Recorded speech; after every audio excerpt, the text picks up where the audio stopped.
লন্ডনে মা ছেলের আবেগঘন আলিঙ্গন, নেতা কর্মীদের উষ্ণ অভ্যর্থনা, নিজে গাড়ি চালিয়ে মাকে লন্ডন ক্লিনিকে নিলেন তারেক রহমান। জাতীয় পাশাপাশি স্থানীয় নির্বাচনের প্রস্তুতিতে অন্তর্বর্তী সরকার ইউরোপিয়ান ইনভেস্টমেন্ট ব্যাংকের ভাইস প্রেসিডেন্টকে প্রধান উপদেষ্টা।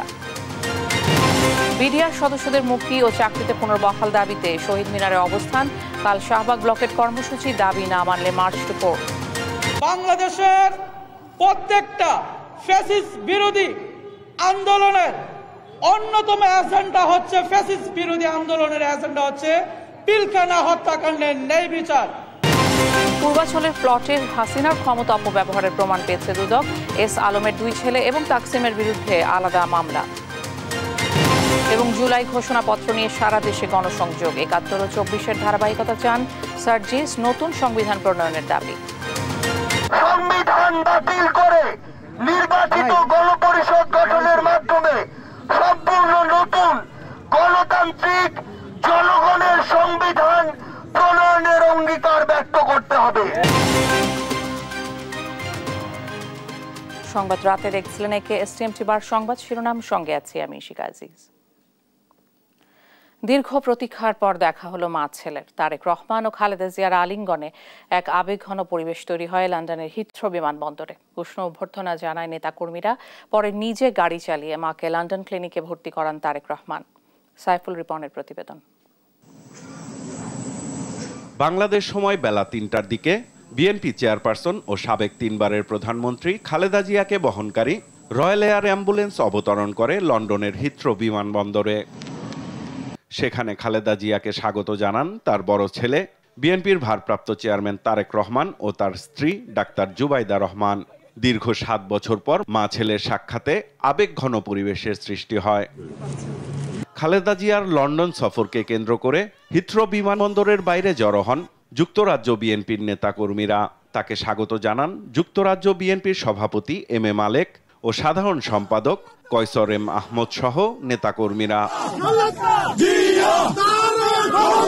বিমানবন্দরে খালেদা জিয়াকে ফুল দিয়ে স্বাগত জানান যুক্তরাজ্যে নিযুক্ত বাংলাদেশের ভারপ্রাপ্ত হাই কমিশনার হযরত আলী খানও।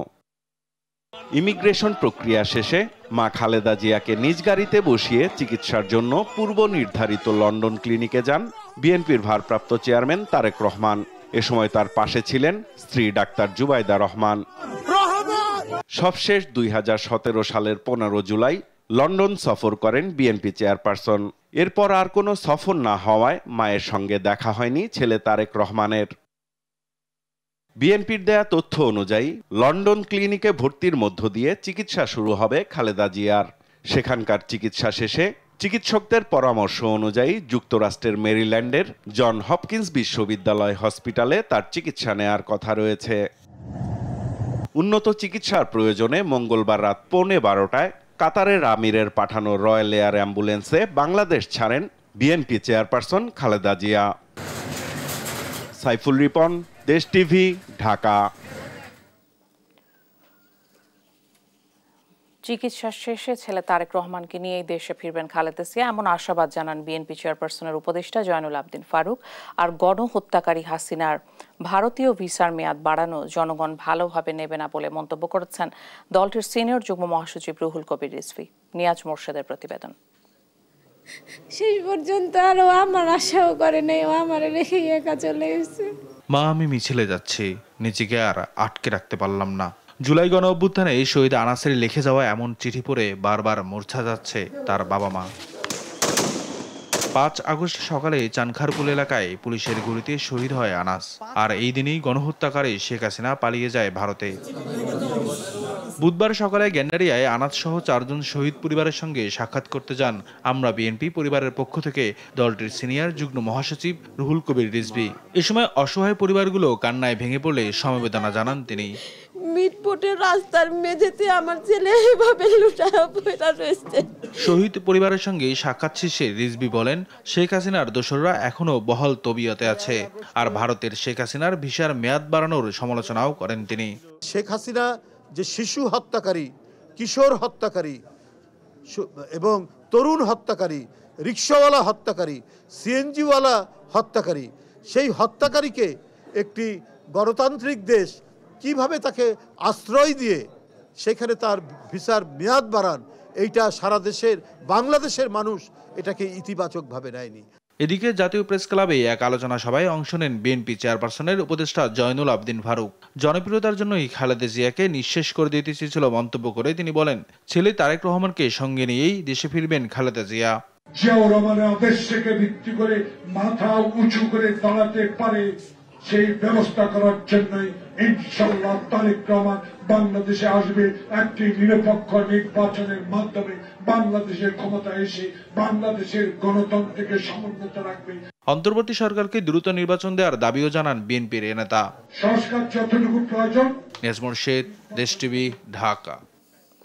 জিয়া অরফানেজ ট্রাস্ট দুর্নীতি মামলায় খালেদা জিয়ার আপিলের শুনানি আগামীকাল পর্যন্ত মুলতবি করেছেন আপিল বিভাগ। ওই দিন রাষ্ট্রপক্ষ ও দুদককে তাদের বক্তব্য উপস্থাপন করতে বলা হয়। বুধবার প্রধান বিচারপতি সৈয়দ রেফাত আহমেদের নেতৃত্বে 4 বিচারপতি আপিল বেঞ্চে খালেদা জিয়ার আইনজীবীরা শুনানি করেন। খালেদা জিয়ার পক্ষে একাধিক আইনজীবী শুনানিতে যুক্তিতর্ক তুলে ধরেন। তাদের দাবি, অর্থ আত্মসাতের সঙ্গে খালেদা জিয়ার কোনো সম্পৃক্ততা নেই, ট্রাস্টের সঙ্গেও তার কোনো সম্পর্ক নেই। রাজনীতি থেকে বেগম জিয়াকে দূরে রাখতেই এই সাজানো মামলায় তাকে সাজা দেওয়া হয়। 2018 সালের 8 ফেব্রুয়ারি জিয়া অরফানেজ ট্রাস্ট দুর্নীতি মামলায় খালেদা জিয়াকে 5 বছরের কারাদণ্ড দেয় বিচারিক আদালত। উদ্দেশ্য প্রণোদিত ভাবে সবসময় ফ্যাসিস্ট সরকার প্রধান বলতেন এতিমের টাকা আত্মসাৎ করেছেন, অথচ আপনারা শেষ আর্গুমেন্ট আপনারা শুনেছেন, আদালত নিজেই পয়েন্ট আউট করেছে যে টাকার কথা বলা হয়েছে দ্বিগুণ হয়েছে এবং যে অ্যাকাউন্টের কথা বলা হয়েছে সেখানে বেগম খালেদা জিয়ার কোনো স্বাক্ষরই নাই। জাতীয় নির্বাচনের পাশাপাশি স্থানীয় সরকার নির্বাচনের প্রস্তুতি নিচ্ছে অন্তর্বর্তী সরকার। বুধবার ঢাকায় রাষ্ট্রীয় অতিথি ভবন যমুনায় ইউরোপিয়ান ইনভেস্টমেন্ট ব্যাংকের ভাইস প্রেসিডেন্ট নিকোলা পিয়ারের সঙ্গে সাক্ষাৎকালে এই মন্তব্য করেন প্রধান উপদেষ্টা অধ্যাপক মোহাম্মদ ইউনুস। ইউরোপিয়ান ইনভেস্টমেন্ট ব্যাংকের ভাইস প্রেসিডেন্ট নিকোলা পিয়ার জানান তার অন্তর্বর্তী সরকার এবং এর সংস্কার এজেন্ডাকে সমর্থন করেন। এক্ষেত্রে প্রযুক্তিগত দক্ষতা দিয়ে সহায়তা প্রদানের আশ্বাস দেন তিনি। এ সময় প্রধান উপদেষ্টা দুর্নীতি মোকাবেলা, জ্বালানি ক্ষেত্রে গ্রিন এনার্জি, সুন্দরবনের ম্যানগ্রোভ বন এবং আশেপাশের অঞ্চল ও নদী ব্যবস্থার জন্য একটি বৃহত্তর পরিকল্পনা প্রণয়নে ইউরোপিয়ান ইনভেস্টমেন্ট ব্যাংকের সহায়তা কামনা করেন।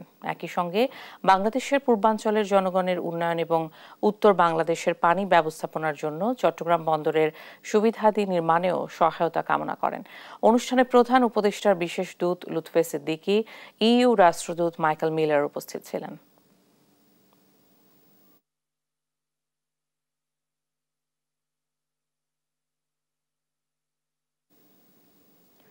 পিলখানা হত্যাকাণ্ডের সঠিক ও পুনরায় তদন্ত, সব জেলবন্দীদের মুক্তি ও চাকরিতে পুনর্বহালের দাবিতে আগামীকাল শাহবাগ ব্লকের কর্মসূচি ঘোষণা করেছেন আন্দোলনরত সাবেক বিডিআর সদস্য ও পরিবারের সদস্যরা। দাবি না মানলে মার্চ টু কোর্ট কর্মসূচির ঘোষণাও দেন তারা।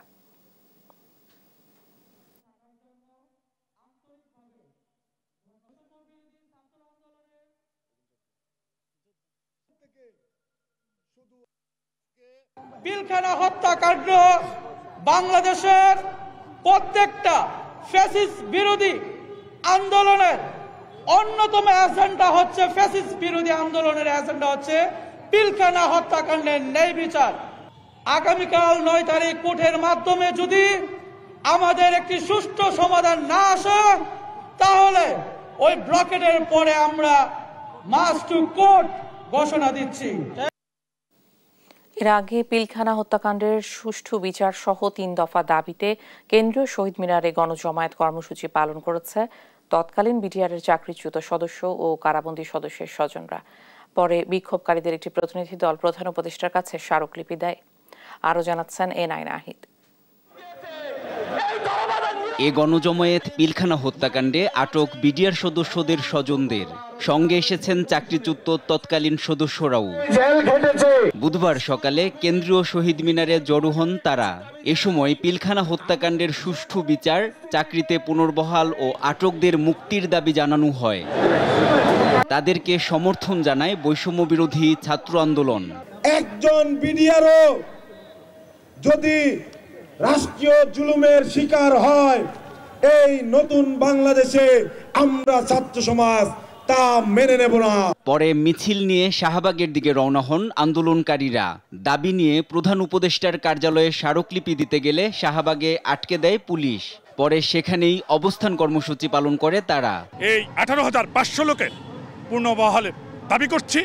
যাদেরকে আদালতের মাধ্যমে সাজা দেওয়া হয়েছে, এই সাজাকে অবৈধ ঘোষণা করতে হবে এবং এই সাজাপ্রাপ্ত ক্ষতিগ্রস্ত বিডিআর সদস্যদেরকে তাদের পূর্ণাঙ্গ সুযোগ সুবিধা সহ চাকরিতে পুনর্বহাল করতে হবে। বাংলাদেশ রাইফেলস নামটাকে পুনর্বহাল করা এবং এই পোশাক আবার ফিরিয়ে নিয়ে আসা। এই জামিনের শুনানিতে যেন আমাদের প্রত্যেকটা নিরপরাধ বিডিআর সৈনিকদেরকে জামিন থেকে মুক্তি দেওয়া হয়। এ সময় সুষ্ঠু বিচার নিশ্চিত না হলে কঠোর কর্মসূচির ঘোষণা দেয় আন্দোলনকারীরা।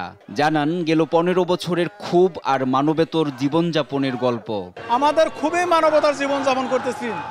আমাদের অনেকের ঘরে চাউল থাকে না, কামলা বেচতে হয়, আমাদের রিক্সা চালাতে হয়, আমাদের অন্য ঘরে দারোয়ানগিরি করতে হয়, গার্মেন্টসে সিকিউরিটি গার্ডে চাকরি করতে হয়। নির্যাতিত আর কিছু হতে পারে না। দাবি বাস্তবায়নে গঠন করা হয় 11 সদস্যের অ্যাডহক কমিটি। এনআই নাহিদ, দেশ টিভি, ঢাকা। রাজুকের প্লট গ্রহণে সাবেক প্রধানমন্ত্রী শেখ হাসিনা ক্ষমতার অপব্যবহার করেছেন এমন প্রমাণ পেয়েছে দুদক। বুধবার দুদকের মহাপরিচালক আক্তার হোসেন সাংবাদিকদের এ তথ্য জানান। গেল 26 ডিসেম্বর এ নিয়ে অনুসন্ধান শুরু করে দুদক। ওই দিন জানানো হয় গণপূর্ত মন্ত্রণালয় ও রাজুকের যোগসাজশে অতি গোপনে 2022 সালের 3 অগস্ট শেখ পরিবারের 6 সদস্যকে 10 কাঠা প্লট বুঝিয়ে দেওয়া হয়। আমরা যে রেকর্ডপত্র পেয়েছি তাতে স্পষ্টভাবে ক্ষমতার অপব্যবহারের এখানে প্রমাণাদি রয়েছে। এই বিষয়ে আমাদের অনেক অগ্রগতি আছে। আমাদের অনুসন্ধান দল এই নিয়ে অনেক কার্যক্রম গ্রহণ করেছেন। বিশেষ করে রাজুকের পূর্বাচল প্রকল্পের 60 কাঠা বরাদ্দ সংক্রান্ত বিষয়ে আমরা আপনাদেরকে শীঘ্রই ভালো কিছু তথ্য দিতে পারবো।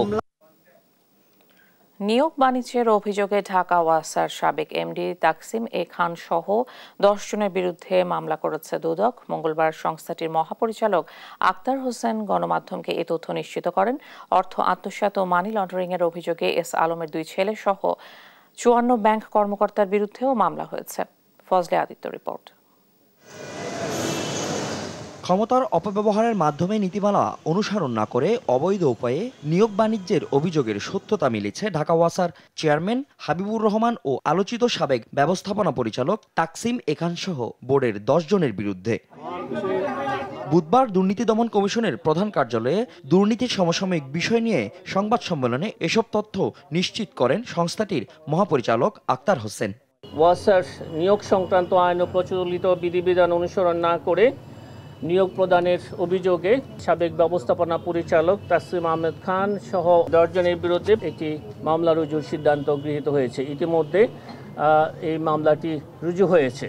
এদিকে ঢাকা 13 আসনের সাবেক সংসদ সদস্য সাদেক খান ও তার স্ত্রী ছেলের বিরুদ্ধে জ্ঞাত আয় বহির্ভূত সম্পদ অর্জন সহ 29টি ব্যাংক অ্যাকাউন্টে 466 কোটি টাকা অস্বাভাবিক লেনদেনের অভিযোগে মামলা করেছে দুদক। একই অভিযোগে দিনাজপুর 3 আসনের সাবেক সংসদ সদস্য ইকবালুর রহিম ও তার স্ত্রীর বিরুদ্ধে 12টি ব্যাংক অ্যাকাউন্টে 71 কোটি টাকার বেশি অস্বাভাবিক লেনদেনে মামলা করা হয়। জনাব মোহাম্মদ সাদেক খান সংসদ সদস্য থাকাকালীন সময়ে ক্ষমতার অপব্যবহার এবং অপরাধমূলক অসৎ আচরণের মাধ্যমে অর্থের অস্বাভাবিক লেনদেনের অভিযোগে দুর্নীতি দমন কমিশন আইন, মানি লন্ডারিং আইন অন্যান্য সংশ্লিষ্ট ধারায় আরও একটি মামলা রুজুর সিদ্ধান্ত গৃহীত হয়েছে।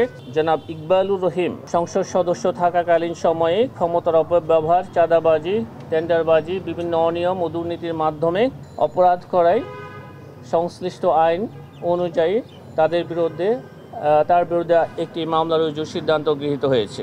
ব্যাংক হ্যাক ও অ্যাসালম গ্রুপের আওতাধীন ইসলামিক ব্যাংক থেকে 993 কোটি টাকা অর্থ আত্মসাতের অভিযোগে অ্যাসালম গ্রুপের 2 ছেলেসহ 54 ব্যাংক কর্মকর্তার বিরুদ্ধে মামলা করেছে দুর্নীতি দমন কমিশন। বেনিফিশিয়ারিদের বিরুদ্ধে আজ একটি মামলা রুজু হয়েছে। ফজলে আদিত্য, দেশ টিভি, ঢাকা। মুক্তিযুদ্ধকে অস্বীকার নয়, 71 ও 24-এর ধারাবাহিকতা রক্ষা করতে হবে বলে মন্তব্য করেছেন জুলাই স্মৃতি ফাউন্ডেশনের সাধারণ সম্পাদক সার্জিস আলম। বুধবার নরসিংদীতে জুলাই ঘোষণাপত্র নিয়ে জনসংযোগকালে তিনি এই মন্তব্য করেন। এদিকে কুমিল্লায় 15 জানুয়ারির মধ্যে ঘোষণাপত্র দেওয়ার দাবি জানান হাসনাত আব্দুল্লাহ। সহকর্মীদের পাঠানো তথ্য ও ছবিতে টুম্পা আফরোজের রিপোর্ট। বিভিন্ন জেলায় জুলাই ঘোষণাপত্র বিতরণ করছে বৈষম্য বিরোধী ছাত্র আন্দোলন। রাজধানীর মোহাম্মদপুরে কর্মসূচিতে অংশ নেন সংগঠনের মুখ্য সমন্বয়ক আব্দুল হান্নান মাসুদ। গতানুগতিক রাজনৈতিক ধারা ভেঙে তরুণরা নতুন একটি রাজনৈতিক ধারা প্রতিষ্ঠিত করবে, যেটাকে আঁকড়ে ধরে এই দেশের মানুষ মুক্তির স্বপ্ন দেখবে। বুধবার নরসিংদীতে জুলাই ঘোষণাপত্র নিয়ে লিপলেট বিতরণ কর্মসূচিতে অংশ নেন জুলাই স্মৃতি ফাউন্ডেশনের সাধারণ সম্পাদক ও জাতীয় নাগরিক কমিটির মুখ্য সংগঠক সার্জিস আলম। বলেন, মুক্তিযুদ্ধকে অস্বীকার নয়, 71 ও 24-এর ধারাবাহিকতা রক্ষা করতে হবে। সংবিধান বাতিল করে নির্বাচিত গণপরিষদ গঠনের মাধ্যমে জনগণের সংবিধান প্রণয়নের দাবিও জানান তিনি। 71 সালের মুক্তিযুদ্ধ এবং 24 সালের জুলাই গণঅভ্যুত্থানের ধারাবাহিকতা পরিষ্কার করতে হবে। সংবিধান বাতিল করে নির্বাচিত গণপরিষদ গঠনের মাধ্যমে সম্পূর্ণ নতুন গণতান্ত্রিক জনগণের সংবিধান প্রণয়নের অঙ্গীকার ব্যক্ত করতে হবে। কুমিল্লায় জুলাই ঘোষণাপত্র নিয়ে জনসংযোগ করেন বৈষম্য বিরোধী ছাত্র আন্দোলনের আহ্বায়ক হাসনাত আব্দুল্লাহ। 15 জানুয়ারির মধ্যে প্রোক্লেমেশন অব জুলাই রেভলিউশন ঘোষণার দাবি জানান তিনি। সকল শ্রেণী পেশার মানুষের অংশগ্রহণের মধ্য দিয়ে আমরা সরকারকে এই বার্তাটি স্পষ্ট করতে চাই, 15 জানুয়ারির মধ্যে এই গণঅভ্যুত্থানের এই জুলাই প্রোক্লেমেশন অফ জুলাই রেভলিউশনকে ঘোষণা করতে হবে। জুলাইয়ের প্রেরণা দিতে হবে ঘোষণা, এই স্লোগানে লিপলেট বিতরণ করা হয় রাজশাহীতেও। অংশ নেন বৈষম্য বিরোধী ছাত্র আন্দোলন ও নাগরিক কমিটির নেতারা। টুম্পা আফরোজ, নিউজ ডেস্ক, দেশ টিভি। দেখছেন সংবাদ রাত। বগুড়া জেলা যুবলীগের সহ সভাপতি ও পৌরসভার সাবেক প্যানেল মেয়র আলহাজ শেখকে গ্রেপ্তার করেছে পুলিশ। গোপন সংবাদের ভিত্তিতে মঙ্গলবার রাতে ডিবি ও সদর থানা পুলিশের যৌথ অভিযানে সূত্রাপুরের বাড়ি থেকে গ্রেপ্তার করা হয় তাকে। পরে বুধবার বিকেলে তাকে আদালতে পাঠানো হয়। পুলিশ জানায় তাঁর বিরুদ্ধে 6টি হত্যা ও বিস্ফোরক, 1টি অস্ত্র মামলা সহ প্রায় 20টি মামলা রয়েছে। 5 আগস্টের পর গা ঢাকা দিয়েছিলেন জেলা যুবলীগের এই প্রভাবশালী নেতা।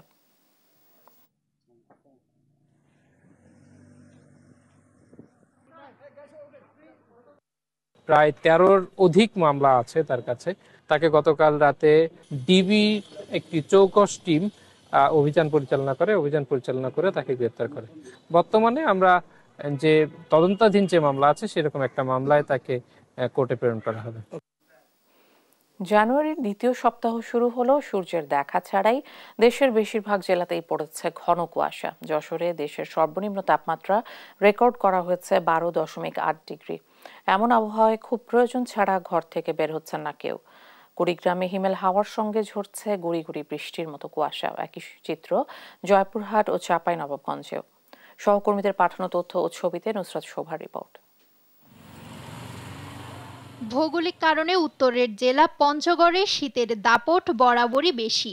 বুধবার সকাল 9টায় তেঁতুলিয়ায় সর্বনিম্ন তাপমাত্রা রেকর্ড করা হয় 14.2 ডিগ্রি সেলসিয়াস। বাতাসের গতিবেগ ছিল 14 থেকে 16 কিলোমিটার প্রতি ঘন্টায়। তেঁতুলিয়া আবহাওয়া অফিসের পর্যবেক্ষণ কর্মকর্তা জানান, বৃহস্পতিবার হতে আবহাওয়া আরও খারাপ হবে, তাপমাত্রার পারদ নিচে নেমে আসবে। এদিকে কুড়িগ্রামে আকাশ মেঘাচ্ছন্ন, বইছে হিমেল হাওয়া, সেই সাথে গুড়ি গুড়ি বৃষ্টির মতো কুয়াশা। এখনো সূর্যের মুখ দেখা যায়নি। কনকনে শীতে জবুথবু নিম্ন আয়ের মানুষ। জরুরি প্রয়োজন ছাড়া বের হচ্ছেন না কেউ। আবহাওয়া পরিবর্তনের কারণে হাসপাতালগুলোতে বাড়ছে ঠান্ডাজনিত রোগীর সংখ্যা। এর মধ্যে শিশু ও বয়স্কদের সংখ্যাই বেশি। চরম বিপাকে রয়েছেন এখানকার খেটে খাওয়া মানুষ। আজকে মনে করেন অনেক ঠান্ডা, শিশিরানি বাতাস, একদম শিশিরানির মতো কুয়াশা পড়তেছে। আজকে সকাল থেকে শিশিরানি বাতাস চলছে, বৃষ্টিও চলছে, প্রচুর ঠান্ডা চলছে। জয়পুরহাটে শীতের সঙ্গে বইছে দমকা হাওয়া, কুয়াশা ও ঝিরিঝিরি বৃষ্টি। বেলা 11টা পর্যন্ত ওঠেনি সূর্য। তীব্র শীত উপেক্ষা করেই জীবিকার তাগিদে বেরিয়েছেন খেটে খাওয়া মানুষরা। শীতের তীব্রতা খুব বেশি, আমরা ব্যবসা বাণিজ্য করি, দোকানপাট খুলছি, কিন্তু লোকজন তেমন নাই। প্রচন্ড ঠান্ডা, শীত, গাড়ি চালাতে পারতেছি না, কাজ কাম নাই, এই কিছু অনুদানও দেয়নি। একই চিত্র চাঁপাইনবাবগঞ্জেও। ঘন কুয়াশায় দেখা যাচ্ছে না সামান্য দূরের দৃশ্য। হাড় কাঁপানো শীতে বিপর্যস্ত জনজীবন। চায়ের দোকানে ভিড় করছেন অনেকে। লক্ষ্য, গরম চায়ে কিছুটা হলেও মিলবে উষ্ণতা। তবু যেন শীতের কষ্ট থেকে রেহাই পাচ্ছেন না খেটে খাওয়া মানুষগুলো। আমাদের চাঁপাইনবাবগঞ্জে অনেক শীতে মানুষজন বের হতে পারে না। আমরা গাড়ি টাড়ি চালাতে সেরকম পারি না, আমরা কেউ একটা কম্বল টম্বলও দেয় না, আমাদের পাশে কেউ আসেও না।